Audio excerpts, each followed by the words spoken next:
اس لیے میرے تمام دوستوں سے جو دنیاوی اعتبار سے ان کا اسٹیٹس بڑا ہے، پیسے والے ہیں، معاشرے میں بڑے باوقار سماج ہوتے ہیں، کسی انسان کو حقیر نہ سمجھیں. نہ کوئی پیشہ حقیر ہے، نہ کوئی انسان حقیر ہے. ہو سکتا ہے کہ مٹی ڈھونے والا خدا سے ڈرنے والا ہو، بادشاہ وقت اس کی جوتی کے برابر بھی نہیں ہو سکتا. اللہ تعالیٰ کسی عہدے سے، کسی کی دولت سے مرور نہیں ہوتے. اللہ تو دل کی کیفیت دیکھتے ہیں. ان اللہ لا ينظر الى صورکم ولا الى اعمالکم ولکن ينظر الى قلوبکم. حضور فرماتے ہیں اللہ نہ تمہاری شکلوں کو دیکھ کر نہ تمہارے ظاہری کرتوتوں کو دیکھتے ہیں، اللہ تمہارے باطن کی کیفیت کو دیکھ کر فیصلہ کریں گے اندر کا معاملہ کیا ہے. خیر، بات عرض کر رہا تھا، حضور نے فرمایا کہ اللہ نے اولاد ابراہیم میں سے اسماعیل کو چنا، اور اللہ کا انتخاب ہے اس کی حکمت کے ساتھ. اسماعیل علیہ السلام کی اولاد میں سے بنو کنانا کو، بنو کنانا کی اولاد میں سے قریش کو، اور قریش میں سے خاص پھر ایک قبیلہ بنو ہاشم کو منتخب کیا، کیونکہ ان میں سے خدا نے آخری پیغمبر کو مبعوث کرنا تھا. وصطفانی من بنی ہاشم، اور سارے بنی ہاشم میں سے اللہ نے مجھے چن لیا. محمد مصطفیٰ صلی اللہ علیہ وسلم کے سلسلہ نسب میں اوپر جانے کی اور اس کے تعارف کی ضرورت نہیں ہے. آپ کے دادا بزرگوار سے بات شروع کرتے ہیں.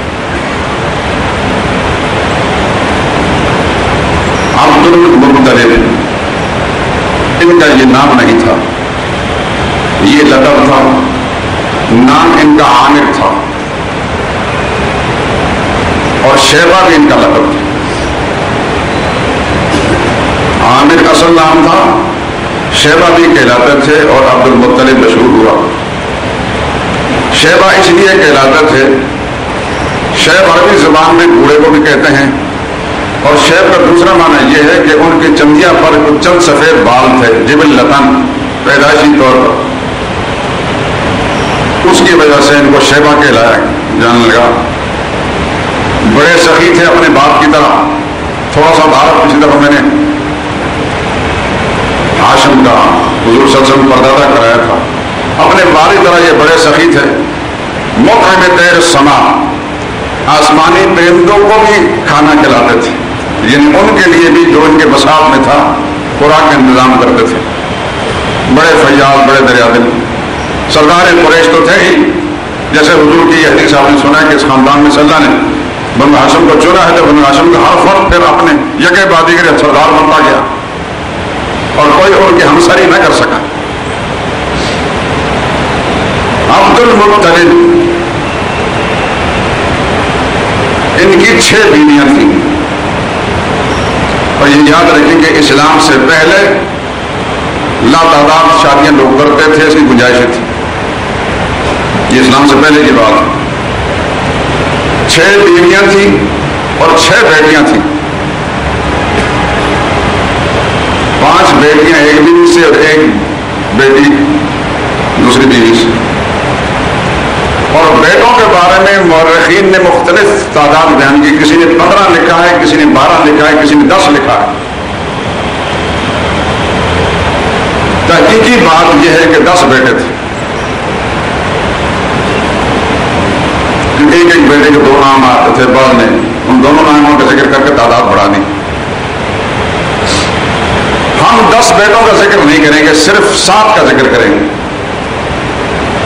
کہ جن کا اسلامی تاریخ میں کچھ نہ کچھ تذکرہ آتا ہے، اور کہیں نہ کہیں ہمارے لیے ان کا تذکرہ جو ہے مفید علم کے اعتبار سے ہے. عبد المطلب کے سب سے بڑے بیٹے کا نام حارث تھا، جو رسول اللہ صلی اللہ علیہ وسلم کے تایا ہیں. اس کی نسبت سے ابو الحارث کہلاتے ہیں.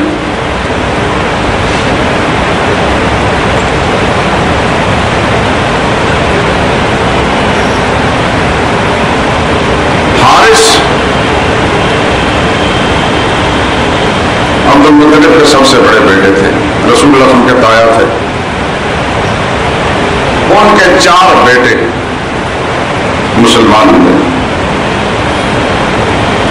شرف صحابیت سے اللہ نے ان کو نوازا دیا. یعنی اپنے بھتیجے محمد رسول اللہ صلی اللہ علیہ وسلم کے دامن سے وابستہ ہو کر دار اسلام میں آئے.